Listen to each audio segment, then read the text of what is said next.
In the midst of a government shutdown that hinges on the border, we are fact-checking claims made about the wall and protections it could offer. A Wisconsin teen missing for months is found miraculously safe. See what's next for her and what we're learning about her months with a captor. Plus, look out, NASA. These East Tennessee students could be coming for your jobs. See the real satellite they built and when it will start orbiting the Earth. Straight from the heart of East Tennessee, this is 10 News at 5.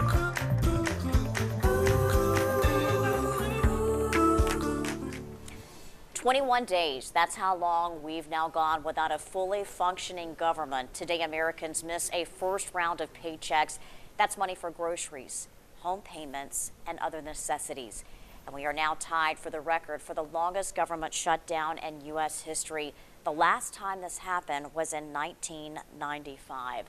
Just one issue is holding our government in limbo. Lawmakers can't agree on funding for a border wall dividing the U.S. and Mexico. So we want to know if you think the fight for border wall funding is worth keeping the government shut down. Many of you weighed in already. You can continue to weigh in at WBIR.com/vote or in the WBIR app. And as this draws on, the Republican National Committee has created a website to advocate for the wall. Reporter Jason Puckett verifies their claims. 7 images, 7 claims. The site's name tells its mission, border facts. But are they actually? Let's verify. 1, a claim that sections of the border with physical barriers have seen at least a 90% drop in illegal traffic. Comparing numbers from the year 2000 with today, Customs and Border Protection data does show a roughly 90% drop in those regions. But the numbers dropped everywhere, even places without a barrier. There were about 1.6 million apprehensions along the border in 2000 and about 300,000 in 2017. That's an 82% decrease across the board. Claim 2, Border Patrol seized or helped seize 282,000 pounds of cocaine, 248,000 pounds of meth, 6,500 pounds of heroin, and 2,400 pounds of fentanyl. Well, the CBP numbers are different drastically. We don't know how this claim defines how Border Patrol helped seize drugs, but the numbers are false. Also, 87% of those were seized at ports of entry or airports, not from people crossing the open border. Claim 3, in 2018, more than 17,000 people with previous criminal records were arrested at the border, including more than 6,000 gang members. The numbers are accurate, but their context isn't. More than 60% of those with criminal records were caught at legal entry points, airports, and legal border crossings, not crossing the open border sections. 2, ICE removed about 6,000 gang members from all over the country, not at the border crossing. The numbers are accurate, but the claim they were all at the border is false. Claim 4, in 2013, Senator Chuck Schumer and Democrats passed a bill for $46 billion to build a physical barrier on the border. That's false. Yes, Schumer and Dems did pass a bill. It offered $7.5 to $8 billion for creating and maintaining up to 700 miles of fencing. Now, the bill wasn't voted on in the House of Representatives, and all 32 opponents to the bill in the Senate were Republicans. That was Jason Puckett reporting. He verified 4 claims. You can see him verify even more at WBIR.com. And remember, if there's something you would like us to verify, let us know. You can share your questions with us on Facebook or Twitter. You can also email them to us at verify@WBIR.com. The Lieutenant Governor of Texas has one solution to fund the wall. He wants to do it as a state. Dan Patrick told President Trump Texas could build a wall along parts of the U.S.-Mexico border as long as the federal government pays them back. Texas Democrats immediately criticized the idea. Well, as the border wall debate drags on, we keep coming back to the lives that are impacted, the people. Today, some 800,000 Americans are missing their first paycheck of the year, and that could mean some difficult decisions this weekend. So here to help us get better sense of what that means for them is Bruton Couch from the United Way. Bruton, thank you for being with us. The United Way, of course, touches 100,000 lives in our own community, and those people who need the basics.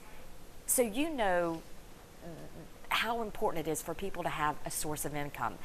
What does it mean when that paycheck is cut off? How does that impact lives? You know, for so many people living on a tight budget, each paycheck is vital to maintaining and running their household. So when you see someone missing a paycheck, it comes to the really tough decisions about deciding between paying rent versus utility versus food versus other household necessities. And how do you make those choices? I can't imagine. It must be overwhelming when you're trying to decide between necessities. How do you guide clients through that? You know, it really is a difficult choice, and something we like to do with our volunteers and donors. It's a game we call the Smarties game, where you're given a little pack of the children's candy and then only allowed to spend so many of them on all the things you need for a successful life. So you realize that it truly is a give or take when it comes to finding the money for childcare or rent or food or all of those other things that we need to live happy and healthy lives. Many of those 800,000 people, we have a group here in East Tennessee impacted by the shutdown, partial shutdown of the government. Bruton, how can the United Way reach out and touch these people? So United Way funds a program called 211, and it is a helpline where you can call 211 and they can connect you with social services that can help you get through tough times.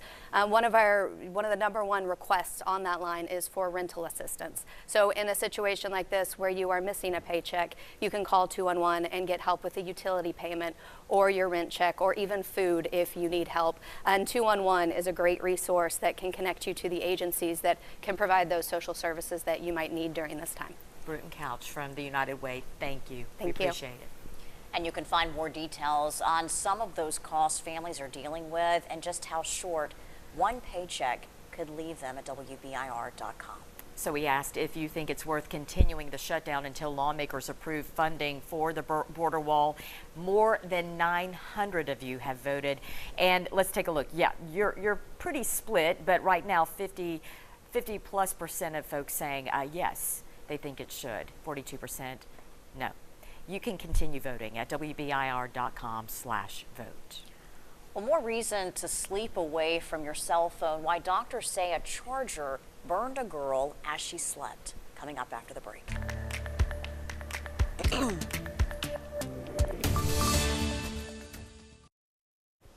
A teenager from Rhode Island says she was seriously burned by a cell phone charger. 17-year-old Victoria Hess says her arm was resting on the phone adapter while she was sleeping. She woke up the next day with a red mark that felt like a burn. Doctors at the hospital say they've never seen anything like this before, but cases like this may become more common. Virtually every teenager has a cell phone, and I'm guessing that, most of them are still on their phone when they go to bed at night, and a lot of us charge our phones at night, so, we could start seeing more of this. Victoria's experience is the reason why she wants to spread the word. Well, a new 5-week seminar marketed for entrepreneurs in the growing U.S. cannabis industry is coming to Houston. The class costs $420 and many students are signing up. Organizers say their goal is to provide students with the most comprehensive information available on the subject of medicinal cannabis industry. And we now have video showing the moment a Chinese spacecraft landed on the far side of the moon. That's the hemisphere that always faces away from Earth. The spacecraft landed January 3rd. Scientists say that side of the moon has many craters, but the landing was a success. It took about 12 minutes of precise control for that landing to happen. Well, her parents were murdered and she was kidnapped. Now we are learning more about what happened to a missing teenager a day after she safely escaped. Mid-40s today, and we'll talk more about that Friday night and weekend forecast. Right now, 43 degrees, not as cold tonight. May see a little mix early, but then rain is on the way later this weekend. Your full forecast straight ahead.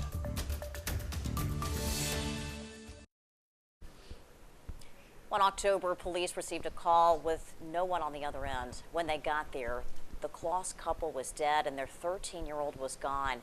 Today, though, family says their prayers have been answered. Jamie Kloss is alive. Less than an hour ago, police shared new details in their investigation into this Wisconsin teen's disappearance. Reporter Chris Pallone reports on their learning about the arrest. After 88 days, Wisconsin teenager Jamie Kloss is safe. It was only a few months ago that we as a community gathered to pray for Jamie's safe return.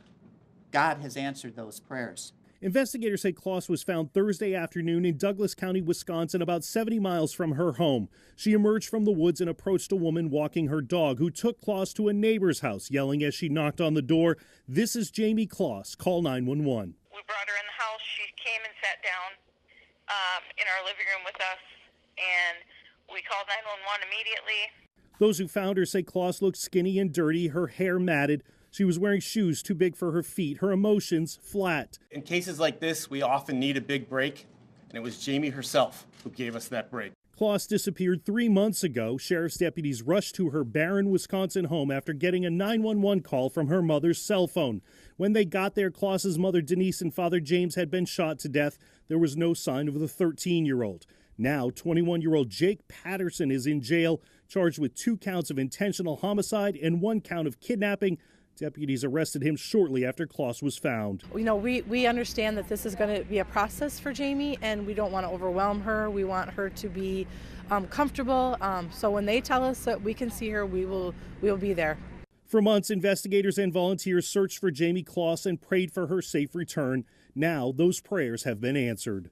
Chris Pallone, NBC News. Investigators say Patterson has no prior criminal history. It's unclear whether he knew Jamie before her parents were murdered. Patterson is expected to be in court next week. Let's take a turn now to your forecast, and it sounds like it's going to be one of those weekends where you just might want to hunker down, enjoy the warmth of the inside. Yeah. You know, during the day tomorrow, not all bad. Good. Actually, we're looking at a little bit of a light mix early in the morning. If you're not up before about 8 a.m., you may not have even known. A little light mix went through. We could see a little light sleep, maybe some flurries early, a mix. Better chances northern areas. The News Traffic Center. I'll see you right back here on Monday morning. Sports is next. Go Vols.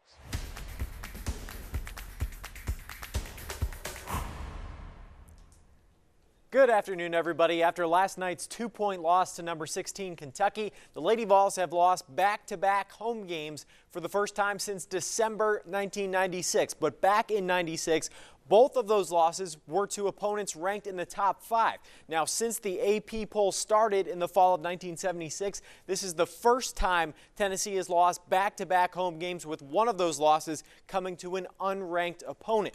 The Lady Vols dominated the boards last night, pulling down 50 rebounds while Kentucky had 32, but Tennessee committed 19 turnovers and missed 12 free throws in a 2-point game. But you have to remember, this is a young team. The majority of the Lady Vols production is coming from underclassmen, freshmen and sophomores. 70% of minutes played comes from that group, and more than 80% of Tennessee's scoring comes from freshmen and sophomores. They're still figuring out how to win late in games.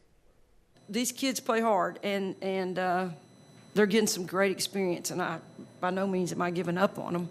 We've got a great basketball team, and we're going to keep grinding, and if we have to start on the road, we'll start on the road. I mean, we have great players on this team. I just think, again, we just got to get back to practice. We got to play together as a team every game, and we just got to do the little things. We can't continue to have these mental lapses that I feel like we have sometimes. The Lady Vols' next 2 games will be on the road at Georgia and Alabama Thursday and Sunday.